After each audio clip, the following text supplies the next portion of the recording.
bombastic side eye, criminal offensive side eye.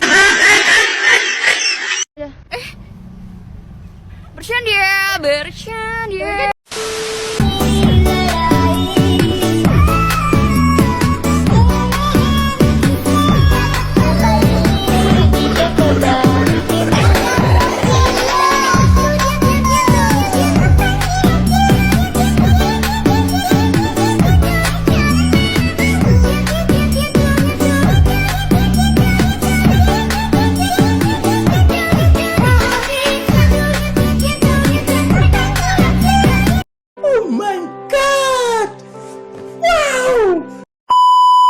Kami akan menjelaskan materi bab 3 tentang pengetahuan dasar reservasi.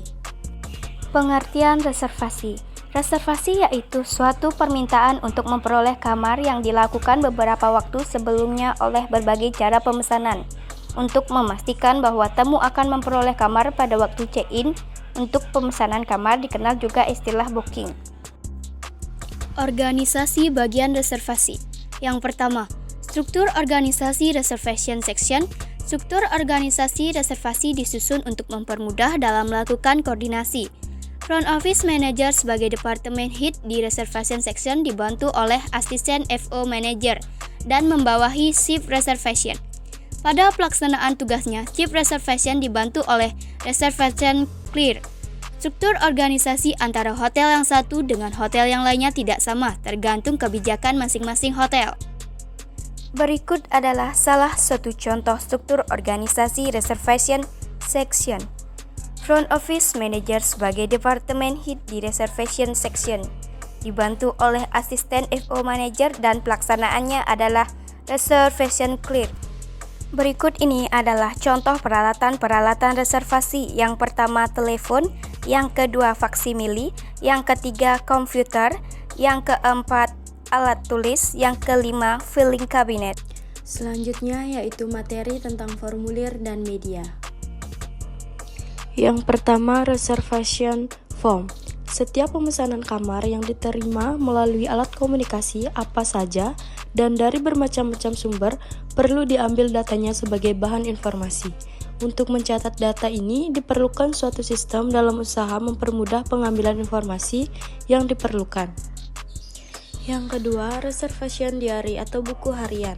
Buku harian ini biasanya dipergunakan pada hotel kecil dan menengah di mana semua pemesanan kamar yang diterima harus dicatat pada buku harian ini sebelum dimasukkan ke dalam buku tabel yang ditentukan. Yang ketiga, reservation slip. Selain buku harian, biasanya di hotel besar dipergunakan slip pemesanan kamar, sehingga fungsinya adalah sama antara reservation diary dengan reservation slip. Reservation biasanya dibuat berwarna-warni dengan maksud dapat membedakan jenis tamu. Yang keempat, confirmation of reservation. Hotel akan memastikan pemesanan kamar dengan cara mengirim surat kepastian pemesanan kamar atau reservation confirmation letter yang berbentuk formulir cetakan yang akan dikirim ke calon tamu atau dengan cara memberikan nomor kode sehingga mempermudah reception untuk pencarian data tamu tersebut. Yang kelima, room reservation change. Pembatalan atau perubahan pemesanan kamar yang dilakukan atas permintaan tamu. Yang keenam, group reservation. Formulir yang digunakan untuk menangani tamu-tamu grup. Yang ketujuh, rooming list. Daftar nama-nama tamu untuk grup yang akan menginap di hotel. Yang kedelapan, reservation chart atau tabel pemesanan kamar atau holding reservation. Selanjutnya yaitu media yang digunakan reservasi. Media pemesanan kamar adalah alat penghubung yang digunakan oleh pihak pemesan dengan pihak hotel. Media pemesanan kamar tersebut antara lain. Yang pertama yaitu telepon, suatu alat yang paling banyak digunakan untuk pemesanan kamar karena mudah dilaksanakan dan menghemat waktu adalah telepon. Yang kedua, letter atau surat. Reservasi melalui surat juga banyak dilakukan terutama untuk reservasi tamu rombongan dalam jumlah besar. Cara ini lebih efektif karena informasi yang akan disampaikan menjadi lebih jelas dan mudah dipahami. Yang ketiga, faksimil. Faksimil adalah alat elektronik berteknologi canggih yang fungsinya sebagai fotokopi jarak jauh. Berita yang disampaikan sama persis dengan yang diterima. Yang keempat, email, yaitu elektronik email merupakan sumber reservasi yang menggunakan media internet. Yang kelima, komputer. Komputer sebagai media yang digunakan untuk memproses reservasi menggunakan sistem, misalnya seperti VHP, Opera, Fidelio, Hotel System, dan lain-lain. Dan yang terakhir adalah go-show. Go-show adalah reservasi yang dilakukan oleh orang bersangkutan yang secara langsung datang ke hotel. Yang melakukan cara ini biasanya adalah tamu yang sedang melakukan perjalanan dan belum membuat reservasi ke hotel. Jenis-jenis reservasi. Yang pertama, new reservation, yaitu reservasi yang baru pertama kali dilakukan, dapat berupa individu. Reservasi untuk seorang tamu, 2 orang tamu, atau keluarga. Reservasi ini dapat dibuat oleh tamu itu sendiri, oleh travel agent atau biro perjalanan atau perusahaan. Harga yang diperlukan biasanya harga standar, published rate atau rate atau harga paket. Yang B, yaitu pemesanan kamar untuk jumlah yang banyak melebihi 15 orang, dibuat oleh travel agent atau perusahaan atau organisasi tertentu. Harga yang diperlakukan biasanya harga diskon. Yang kedua, amendment atau change, yaitu reservasi yang mengalami suatu perubahan. Yang ketiga, confirmation, yaitu reservasi yang telah dikonfirmasi dan ada deposit, no credit card, surat jaminan atau bukti garasi. Yang keempat, cancelled, yaitu pembatalan reservasi.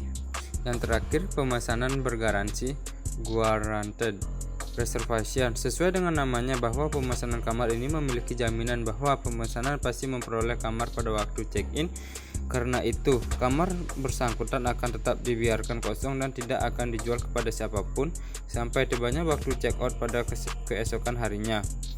Pemesanan kamar bergaransi ini tak akan merugikan pihak hotel, sebab tamu no-show tidak datang tanpa pemberitahuan pun tetap dikenakan biaya kamar 1 malam ditambah pajak dan pelayanan no-show charge. Karena itu, pemesanan jenis ini hanya diberikan bagi pemesanan yang kredibilitasnya tidak diragukan oleh pihak hotel atau pemesanannya telah membayar sebelumnya.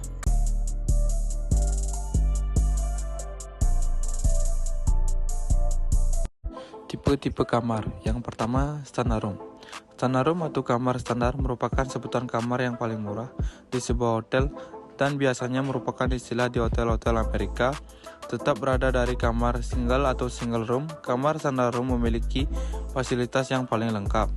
Dan yang selanjutnya ada superior room. Pada umumnya kamar tipe superior ini memiliki definisi yang berbeda-beda di setiap hotel. Tipe kamar superior ini juga digunakan untuk penyambutan kamar yang memiliki pemandangan umum, merupakan kamar standar dengan ukuran kamar yang lebih luas dan fasilitas yang lebih lengkap di setiap kamar. Yang selanjutnya ada deluxe room. Kamar ini didesain untuk terlihat lebih berkelas dalam berbagai hal, dimulai dari penampilan, ukuran, dan lokasinya tetapi dalam beberapa hotel, terkadang kamar tipe deluxe room dikategorikan di bawah kamar tipe superior room. Yang selanjutnya ada junior suite atau studio suite, sebuah ruang besar yang dimana ruang tidur dan ruang duduk atau sitting area terpisah. Walaupun biasanya muncul dalam bentuk kamar single, ia tetap memiliki pemisah kecil antara ruang duduk dan ruang tidur Anda. Mungkin juga pernah mendengar mengenai ukuran studio. Kamar tipe suite dapat dikatakan seperti apartemen kecil di dalam sebuah hotel dengan ukuran yang lebih luas, memiliki ruang tidur, ruang tamu, dan ruang kitchen. Biasanya kamar ini digunakan oleh orang-orang bisnis dan keluarga yang tinggal di hotel untuk periode yang lebih agak lama. Beberapa hotel termasuk kelas atas memasukkan kamar suite room sebagai kamar termurah mereka. Pengembangan suite room dapat diperluas menjadi tipe executive suite, honeymoon suite, dan lain-lain. Dan yang selanjutnya presidential suite, yang ditawarkan meliputi bedroom yang mewah, free spa butler service, penjemputan dengan limousine, dan bahkan ada yang memberikan fasilitas helipad untuk mendaratkan helikopter. Pengertian rates adalah harga kamar yang diberikan kepada para tamu yang berminat untuk tinggal di hotel. Harga ini berkaitan dengan harga yang ditawarkan dan harga-harga kamar tersebut berbeda antara satu dengan yang lain. Akan tetapi semua harga yang ditawarkan telah memiliki target pasar. Jenis-jenis rate. Yang pertama ada publish rate atau normal rate, atau biasanya disebut dengan harga umum. Harga ini ditetapkan oleh pihak hotel untuk harga umum yang ditunjukkan kepada seluruh masyarakat. Yang kedua ada special rate. Special rate merupakan harga khusus dari hotel. Ada 12 harga khusus yang diberikan hotel, yaitu yang pertama discounted rate, yang kedua comprehend rate, yang ketiga complement rate, yang keempat embrace rate, yang kelima airline rate, yang ke-6 group rates, yang ke-7 travel agent rates, yang ke-8 seasonal rates, yang ke-9 family rates, yang ke-10 day house rates, yang ke-11 weekend rates, yang ke-12 overflow rates.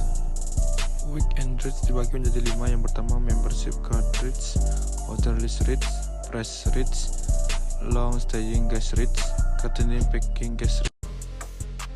Nah, yang terakhir materi tentang jenis-jenis tamu dan status. Umumnya, jenis-jenis tamu yang menginap di suatu hotel dapat diklasifikasikan sebagai berikut. Yang pertama, domestic tourist, yaitu wisatawan lokal atau daerah di mana dia tinggal atau menginap pada suatu hotel, misalnya pada waktu weekend spesial, function, dan atau untuk aktivitas lain. 2. FITS, Free Independent Travel, yaitu wisatawan internasional yang melakukan perjalanan secara individual dan tidak terikat dalam suatu rombongan atau grup. Biasanya jenis tamu FITS melakukan reservasi kamar secara langsung ke hotel yang umumnya hanya memesan kamar room only. 3. GITS, Group Inclusive Tour, yaitu rombongan wisatawan yang melakukan perjalanan secara bersamaan dan suatu package tour. Biasanya tamu jenis ini melakukan perjalanan dengan perantaraan travel agent. 4. SITS, Special Interest Tour, yaitu suatu rombongan yang berkunjung ke suatu tempat, biasanya dengan tujuan khusus seperti mengunjungi Candi Borobudur dan sebagainya. 5. CIPS, Commercially Important Person, yaitu para tamu atau eksekutif dari suatu perusahaan besar yang selalu berpergian dan menginap di hotel mewah. Biasanya reservasi kamarnya dilakukan oleh sekretaris atau asistennya. 6. SPITTS, Special Attention Guest, yaitu tamu-tamu yang membutuhkan perhatian lebih atau khusus seperti tamu yang sudah tinggal lama dalam sebuah hotel, tamu yang sakit, tamu yang sudah lanjut usia tamu, cacat dan lain sebagainya. 7. PAPS, Very Important Person, yaitu tamu-tamu yang dianggap penting dalam sebuah hotel seperti selebritis, tamu yang menginap di kamar mahal, para pejabat pemerintahan, pimpinan perusahaan, langganan tetap, dan lain sebagainya. 8. Regular guest, yaitu tamu biasa yang menginap di sebuah hotel. Umumnya tamu tersebut menginap pada sebuah hotel tanpa membuat reservasi terlebih dulu. Regular guest sering disebut walking guest walaupun ada perbedaan istilah jenis tamu seperti yang diuraikan di atas. Status reservasi yang pertama, confirmed, yaitu reservasi yang telah dikonfirmasi dan ada deposit kredit, card number, surat jaminan atau bukti garansi. 2. Guaranteed, pemesanan kamar sudah memiliki jaminan bahwa pemesanan pasti memperoleh kamar pada waktu check-in. Jaminan ini dapat karena tamu sudah memberikan down payment pada saat reservasi.